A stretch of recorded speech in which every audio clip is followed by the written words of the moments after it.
Shalom, and welcome to our Torah portion for this week, which is Parashat Chayei Sara, which covers the portions of Genesis, chapters 23 to 25. Now, within this Torah portion, two of the major characters die. That's going to be Sarah and Abraham. They finish their journey in the book of Genesis. And then the rest of Genesis, literally 25 chapters, half of Genesis is going to be about Jacob.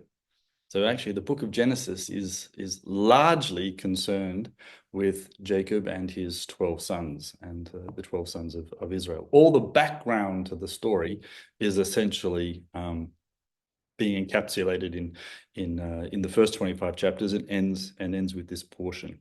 The portion is called Chayei Sara. All portions of the Torah are usually named after the first sentence, sometimes the first words of the first sentence of the portion, and it means the life of Sarah. The way it starts, though, is the life of Sarah starts with her death. And what a very interesting way to start a discussion about someone's life, to talk about them dying. And in English, we read in chapter 23, verse 1, Sarah lived 127 years. These were the years of the life of Sarah. And that's the first sentence. However, in English, what they've done is they've smoothed out the Hebrew. What do I mean? Sarah lived 127 years. That's usually the way we would say it in English. And it is actually the way you would normally say it in Hebrew. However, the actual Hebrew text itself says something very, very interesting. It says, Vayahu Chayei Sara, and this is the life of Sarah. Mea Shana, 100 years, Ve'esrim Shana, and 20 years, Shavim Shana, 7 years, Chayei Sara, the life of Sarah. And now, if you don't actually read the Bible in antiquity like you do today, you hear the Bible. So this here's really weird. It says Sarah was 100, and she was 20, and she was 7. It doesn't say she was 127. I mean, she was 127, but why does it say it this way? There's also the Torah portion starts with a vav. And what does the vav mean? Remembering from last week's discussion on the Torah portion, the vav connects us to the events that have happened previously. There are no chapter breaks in the ancient text. There's no verses in the ancient Bible. So the breaks that we're looking at in Genesis here, and all broken down, is something that comes along much later. It helps us read our Bibles. It helps us find passages in our Bibles. But in the ancient world, it wasn't like that. So the death of Sarah is connected to the previous event. And what was the previous event, I hear you ask? It was the binding of Isaac. So Abraham and Isaac go up the mountain, and then immediately after the event, Sarah dies. And she's 127. This is where we actually discover the actual age of Isaac. Because we know that Isaac is born when Sarah is 90. It's part of the miracle that God is bringing into the life of Abraham. And so if Sarah was 90 when Isaac was born, and straight away when they come down from the mountain, Sarah dies at 127, that puts Isaac at 37. He's not this young boy who doesn't know what's going on. Rather, he's a man who knows exactly what's going on. And he has actually been incredibly obedient in the whole issue of the Akedah. And so also note from the Torah portion of Genesis 22, the binding of Isaac, that it says that Abraham, this is in verse 19 of chapter 22. So Abraham returned to his young men, and they rose, and they went to Beersheba, and Abraham dwelt in Beersheba. Who's not mentioned? Isaac. It doesn't say Abraham and Isaac returned to the young men. So the question that the rabbis ask is, where's Isaac? Like, what's he doing? And that's a really good question. And of course, the text gives you absolutely no answer. And so lots of traditions come about. And of course, one of the traditions is Abraham and Isaac are now have an impaired relationship. After this, God actually doesn't talk to Abraham ever again.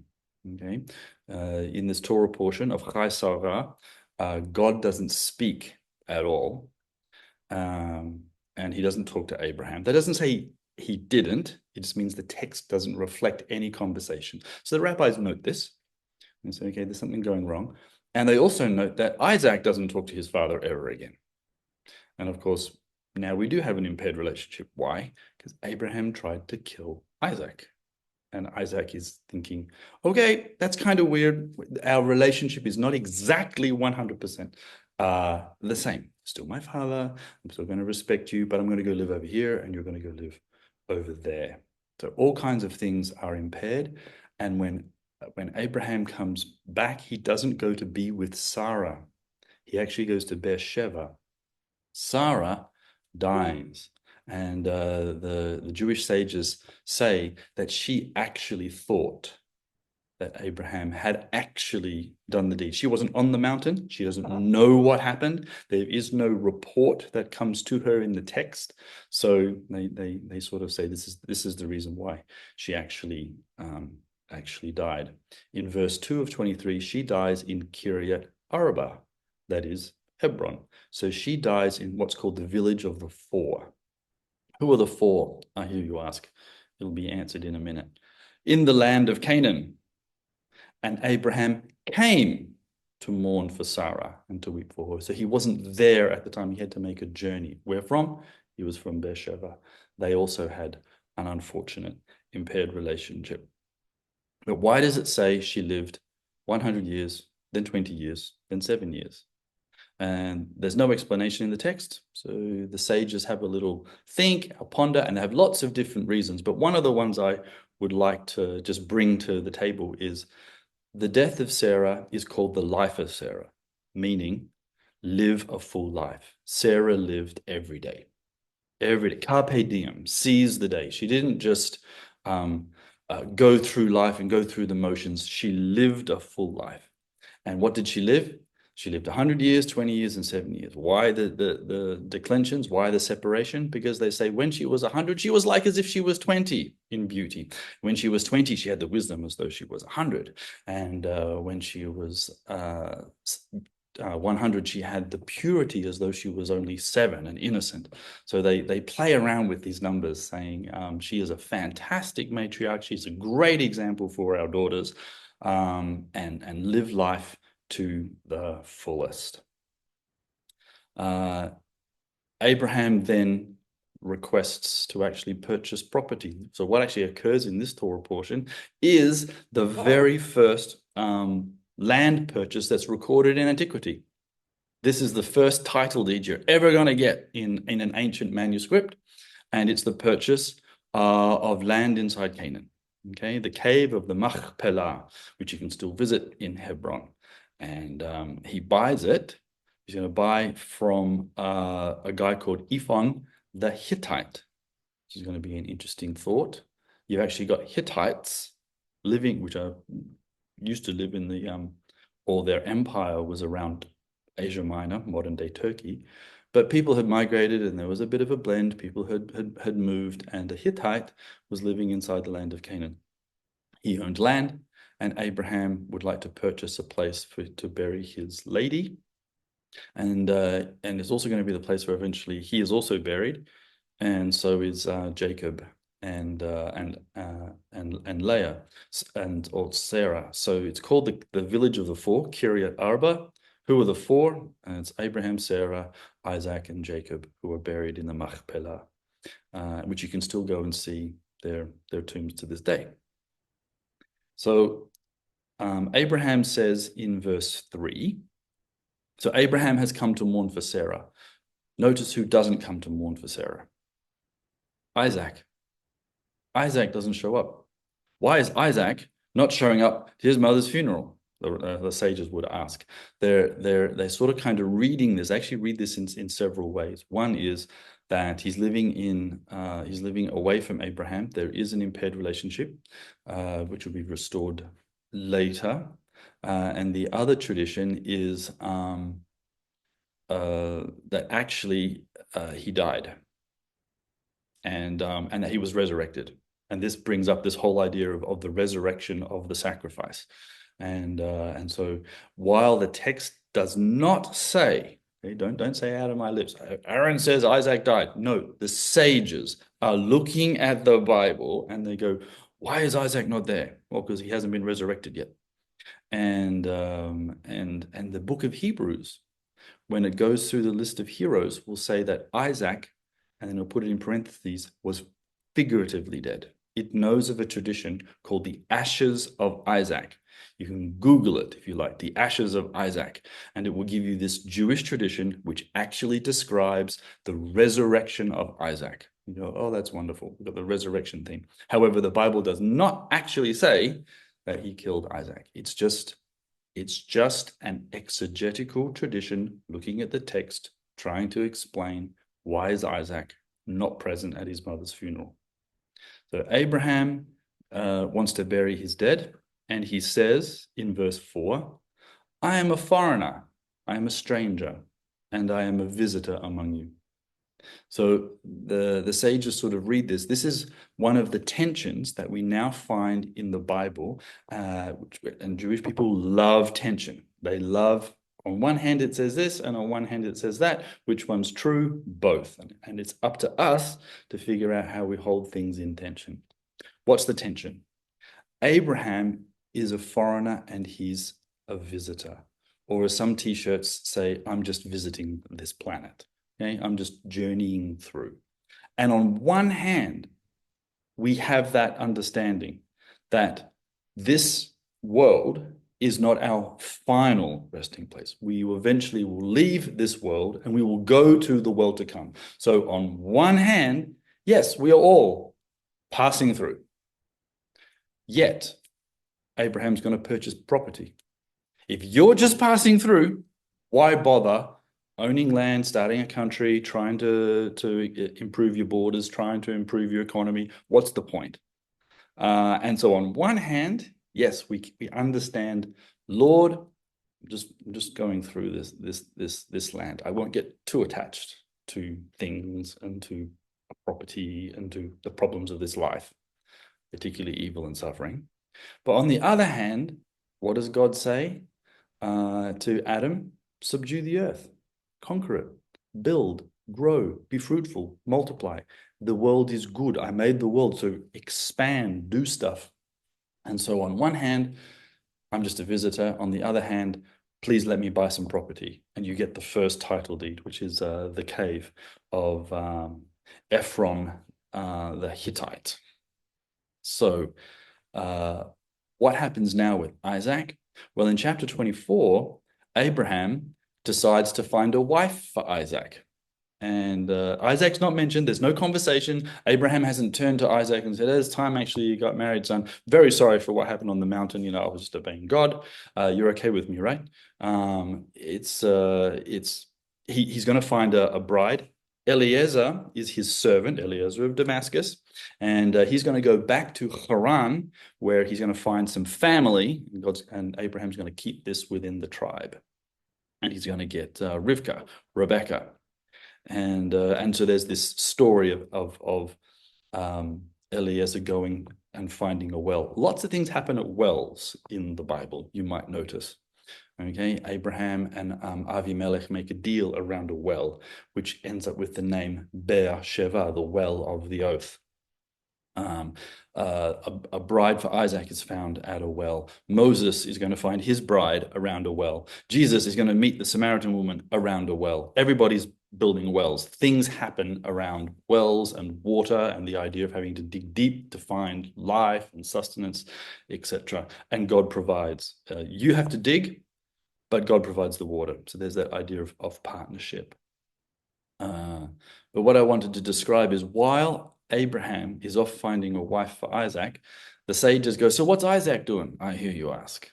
The text doesn't say, so they go, well, he's off finding a wife for his dad. Okay, because he's a dutiful son. And he knows that poor old dad, men struggle with being alone. My apologies if that has offended anybody. But so what does God say at the beginning in Genesis? It is not good for man to be alone. The first thing that God says is not good. So Isaac seems to remember what God said. So he goes off to find a bride for Abraham. And Abraham marries again. And in chapter 25, which is coming to the conclusion of the Torah portion, it'll say that Abraham took a wife, and her name was Keturah, which means incense in Hebrew. It's a beautiful name, Keturah. And she has 6 children to Abraham. So Abraham now is actually having way more kids than just Ishmael and Isaac. And it lists them: Zimran, Jokshan, Midan, Midian. Who is famous in the Bible from coming from Midian, I hear you ask? Well, Moses goes there when he flees Egypt, and he marries a daughter of Midian, and you end up with Jethro, who's the priest of Midian. And so what priest is he, I hear you ask? Well, he probably has a hint of who God is. Why? Because Abraham most likely taught his children about God. Why would he not? He wouldn't teach them idolatry. He would teach his kids. He has 6 kids here. He probably taught them the truth of the God of heaven. And so Midian actually has a little bit of the truth. And this is where Moses spends his time and marries his own bride from Midian, and ends up with a pretty cool father-in-law, which we will encounter in the future in the book of Exodus. And then in chapter 25, verse 7, it will describe this. This is some years of Abraham's life. He lived 175 years, and he was old. It's the first time in the Bible that anybody gets old. First time the word zaken appears. And whenever words first appear in the Bible, they always have their little nuance. And so the sages look and they go, why is Abraham the first person to get old? Did no one get old in the Bible? Well, of course they got old, but Abraham is described as actually becoming old. And so they understand that Abraham and his wife, Sarah, they had a special bond, like most couples are supposed to have. And that bond was very precious. And it kept Abraham young. It kept Sarah fit, and she lived a full life. And but unfortunately, when they were separated, even though he got married again, and he had a great time, okay, 6 kids, and actually he had more than that. He ended up in chapter 25, verse 6. It says Abraham gave gifts to the sons of the concubines which Abraham had. So he even has other ladies as well, which is a very interesting thing. We often don't think of Abraham having concubines. It's not really part of our culture. It was in the past, and these children are all unnamed, and they are taken care of because of course Abraham would take care of all of his progeny, and so large sections of the Middle East are all actually related to each other. Okay, not only is there Ishmael and Isaac and the other 6 listed sons of Abraham, but there's a plethora of others, unnamed bits. A lot of people are holding on to the gene pool of Israel. How interesting. But Abraham becomes old, and the sages would say this is because he really is missing Sarah, and he is looking forward to rejoining her very soon. And when he dies, it says in verse 8, Abraham breathed his last. He died at a good old age. He was old. This is where an old man, full of years, and was gathered to his people. So, of course, what's the good Jewish question? What people?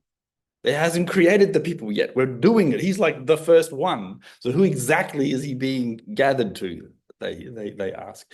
And so they sort of say, well, to all those great heroes that came in the past, the Noah, Adam, Methuselah, Enoch, although Enoch never quite died. But there's all of these sort of people, all those sort of saints and heroes of old who journeyed with the Lord, didn't always understand what they were doing.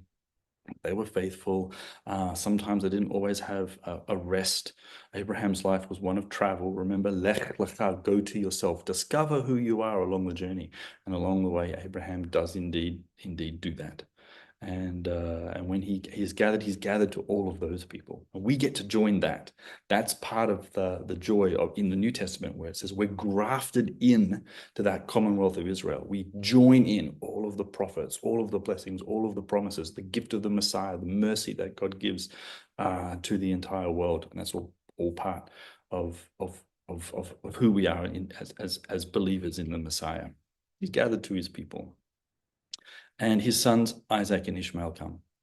So Isaac does show up eventually. He comes and he buries dad. And he buries dad with Ishmael. Okay, so that they are also reconciled. And so at the end of the portion, while it started negatively, okay, Sarah dies, although they're celebrating her life, there's that idea that now there's a separation between Abraham and Sarah. There's a separation between Isaac and Abraham. God doesn't seem to talk to Abraham anymore, etc.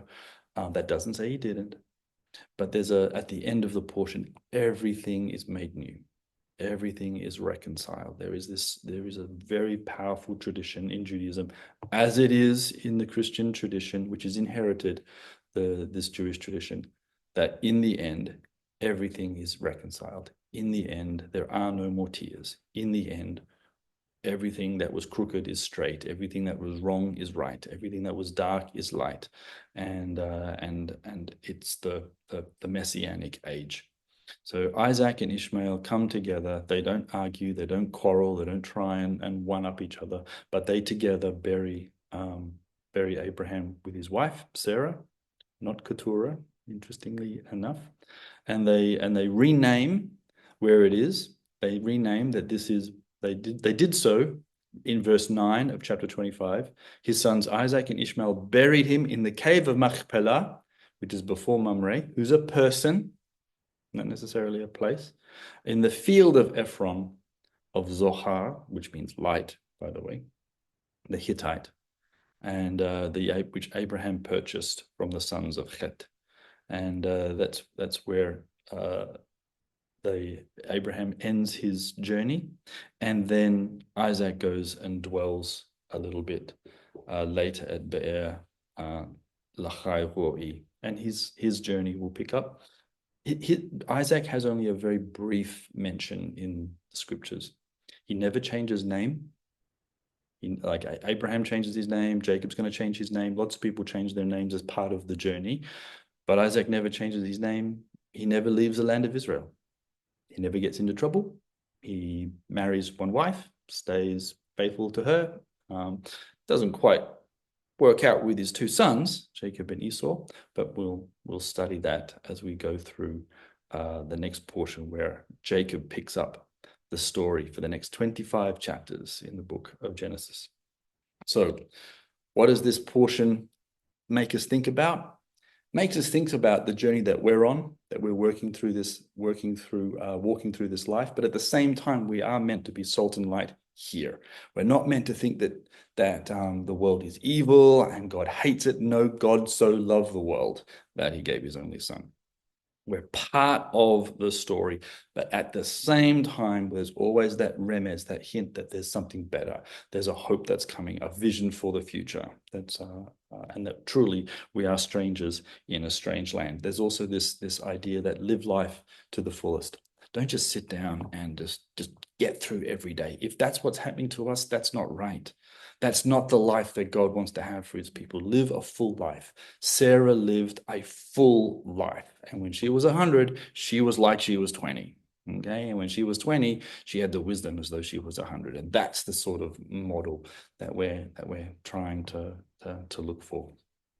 And there's always a blessing. There's always reconciliation. Everything that seems to go wrong in the Bible, and the Bible mentions lots of things that go wrong, but it solves them all. It fixes them all. families are reunited, brothers and sisters are reunited, and salvation and redemption are brought to the world. And that's really good news. So the life of Sarah. Thank you very much. See you next week.